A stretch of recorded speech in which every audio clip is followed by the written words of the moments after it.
If your hips drop when you're running, you're losing energy with every stride. So you see how the hips drop when we're running and then coming back up? This is where you're losing a lot of energy.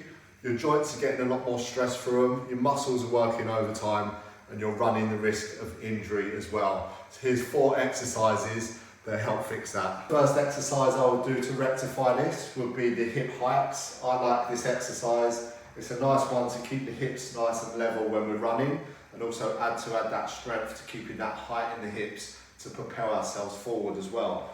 So you're just going to need a box or a step. You're just going to step 1 foot on, 1 foot hanging off. Hips are going to be level to start off with, belly button in, nice and tall from the crown of the head. And then from here, we're just going to drop down slightly with this foot. So it's going to come down, the hip's going to drop down, and then we're just going to drive through this foot that's standing on the box. We're just going to push through and then just bring this hip up past level and then back down. So we're really working through this side glute here, all around this part of the hip, just to stabilise it all, those deep 6 muscles as well within the hips. And this is going to really help you when it comes to running and keeping those hips nice and level and nice and high. Next one up is the lateral step down with a band as well. So we're going to have a band attached here, like so. We're just going to step in. We've already got the box set up already as well. So this is just going to be around the hips, the band. So that's going to add a little bit of forward drive as well. I've got the stick as well for a little bit more balance. Just making sure that the hips are nice and level, engaging the core. And then as we step up, keeping it nice and strong, and then we're just going to push forward slightly, just getting into the glute, keeping the back nice and neutral, and then stepping it back down.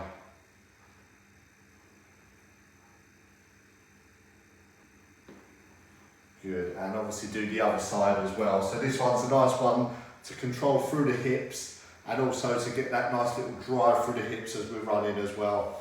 So add that one into the mix. A single leg bridge with a band as well. So this is going to be a really good one when it comes to hip stability and getting the power through the glutes as well through that hip extension.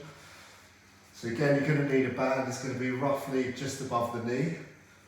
The knees are going to be in line with the sitting bone. So we're just slightly pushing out just a little bit, just a tad, just to activate through those glutes. And then from here, belly button engaging the core, keeping that rib cage down. And then from here, we'll bring one leg up to tabletop, still making sure that they're in line with the hips. And then again, we're just going to drive up through that foot, hips up towards the ceiling, as high as you can with the spine staying nice and neutral, and then take it back down and then drive again.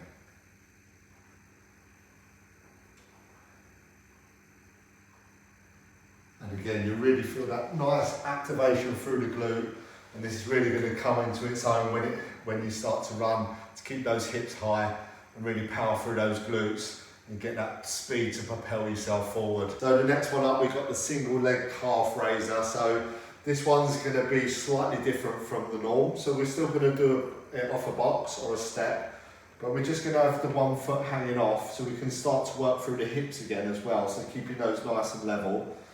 And another thing as well is when we're doing this exercise, just make sure that you're not sitting back. So I want you to sit nice and tall in the hips. So we're just training that to be nice and high with that control through the glutes and through the hips first. And then from here, micro bend the knee. And then we're just going to drop that heel down as low as we can.